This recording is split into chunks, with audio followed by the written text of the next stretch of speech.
Being hardstuck is not fun. However, it hits many of us sooner or later because at some point of improving, hitting a plateau is natural. However, there are a few factors that are going to keep you on this plateau and therefore hardstuck forever pretty much, and today I'll show you how to fix those. Factor number one is not putting in the work. We tend to overestimate how much effort we actually put into something, and the truth is when you rank up, you will reach a certain point where others might put more time and effort in than you. Warming up for 15 minutes and then playing 3 to 5 ranked matches is not practicing, that's playing. And if you play without any focus on what to improve, you will stay hardstuck. So make sure that you put time aside to practice. You need to work on your mechanics by playing aim trainers and death matches. You need to watch pro VODs and your own VODs to improve your play and decision making. And you need to play focused ranked matches where you have a specific goal in mind that you're working towards.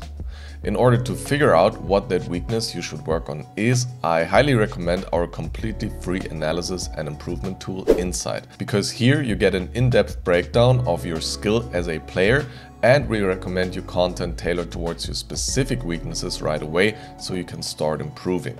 Link is in the description.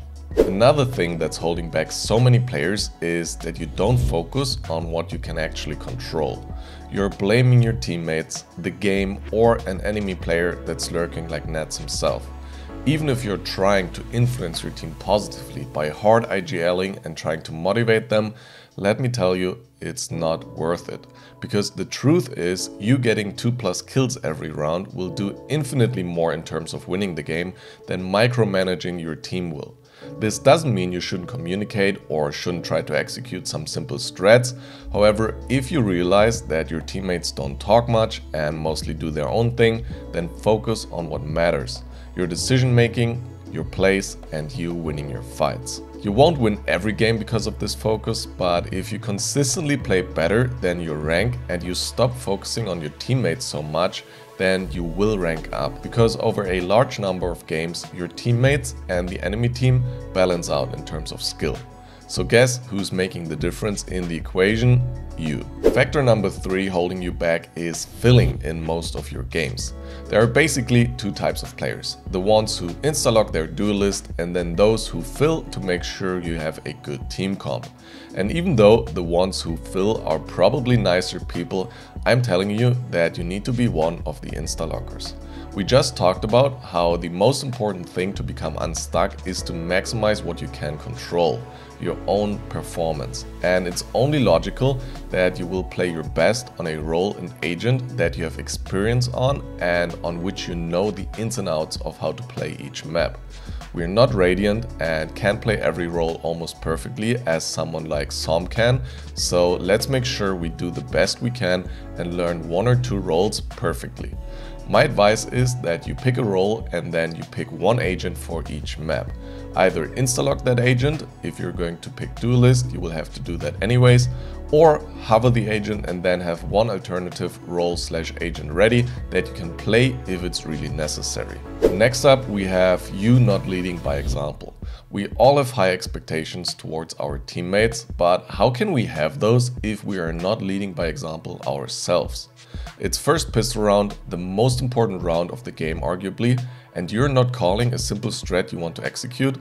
How can you expect to rank up then? Even if your team is not doing well, you need to be positive and not toxic, communicate well and tell your team what you want to do, play good and confident Valorant, and stay chill and still believe in the win even if things are going south at first. None of these things are hard to do, they just feel hard because we get carried away by our emotions so quickly. Of course it's frustrating if you get mowed down every execute because your team is not using their util properly, but instead of complaining you should tell your team to slow it down and try to isolate some fights and get picks. Lead by example. Factor number 5 is another huge one. You are focused on your rank way too much. You have to understand that the relationship you have with your rank is inverse. The more you care, the harder it will be to rank up, and the less you care, the easier it will become. Your focus should be on improving your crosshair placement or implementing the jiggle peek into wide swing tactic or playing more patiently and waiting for good fights. Set yourself input dependent goals instead of outcome dependent. If you become a better player, your rank ups will follow. It's really that simple.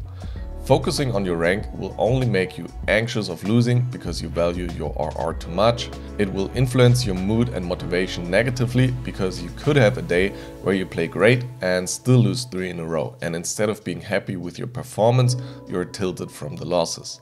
And focusing on your rank will also shift your focus away from what actually matters, which is your development as a player and the things you need to work on. So stop focusing on your rank so much and start focusing on improving as a player. Obviously, next to all of these factors, your mechanics play a very important part in becoming unstuck and ranking up. So I have linked a guide on how to finally improve your aim on screen right now. Click it, see you there.